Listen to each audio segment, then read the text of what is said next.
وأنا ugu baaqay dadka Soomaaliyeed ama dawladda ama maamulka galmudug in wariyaasha la dhiirigeliyo qalabka loo gado lana ogaado sabab maxaa yeelay meeshaan maantay ma ku haystaan wax la yiraahdo dhiirigelin laakiin waxaan rajaynayaa dadkooda ay dhiirigelin ka helaan Ilaahay subxaanahu wa ta'aala dhibco wanaagsan inay ka helaan oo waxa ay gudanayaan waa waajib diiniya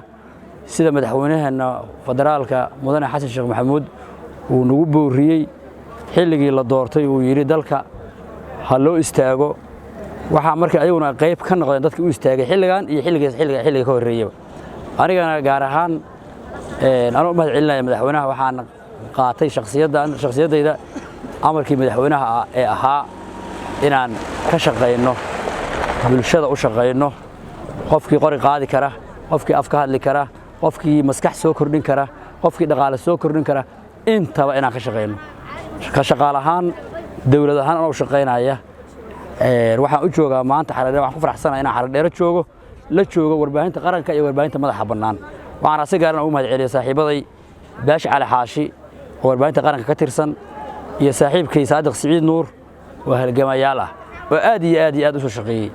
waxaan mar kale u mahad celinayaa Allah subhanahu wa ta'ala marka kale waxaan rabaa degmadan aan maanta nimid ee faca weyn in loo soo gurmado